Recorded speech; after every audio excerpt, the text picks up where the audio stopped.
আপনার ফোনের সাউন্ড, স্পিকারের সাউন্ড কিন্তু আপনি ৫ গুণ বাড়িয়ে নিতে পারবেন জাস্ট ছোট্ট একটি ট্রিকস এপ্লাই করলে। তো ভিডিওটা সম্পূর্ণ কন্টিনিউ করবেন। ভিডিওটি শেয়ার করে আপনার টাইমলাইনে রেখে দেন, যেকোনো সময় কাজে লাগতে পারে। আপনার যেকোনো একটা ব্রাউজার ওপেন করবেন, তারপর এখানে উইগো কাপ লিখে সার্চ করবেন। প্রথমে যে ওয়েবসাইটটা আছে এই ওয়েবসাইটের উপরে একটা ক্লিক করে দিবেন। এখানে দেখতে পাচ্ছেন উপরে একটা সার্চ আইকন রয়েছে, সার্চ আইকনে ক্লিক করবেন। এখানে BLM লিখে আবারও সার্চ করে দিবেন। এখানে দেখতে পাচ্ছেন ভলিউম বুস্টার, এখানে ক্লিক করবেন টাইটেলটার উপরে। এখান থেকে একেবারে নিচে চলে আসবেন, এখানে দেখুন ভলিউম বুস্টার, এখানে ক্লিক করলে সিক্রেট একটা অ্যাপস পাবেন।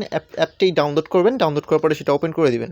উপরেরটা হচ্ছে ভলিউম, নিচেরটা হচ্ছে বুস্ট। তো আপনার বুস্টার এখানে একদম 50 তে রাখবেন বা 40-এ রাখতে পারেন। তারপর এখানে ভলিউম যেটা এটা একদম ফুল করে দিবেন। ফুল করে দেওয়ার পরে এখান থেকে কিছুক্ষণ লোড নেবে, তারপর কিন্তু আপনার যে ভলিউমটা আছে এটা কিন্তু 4 গুণ বেড়ে যাবে।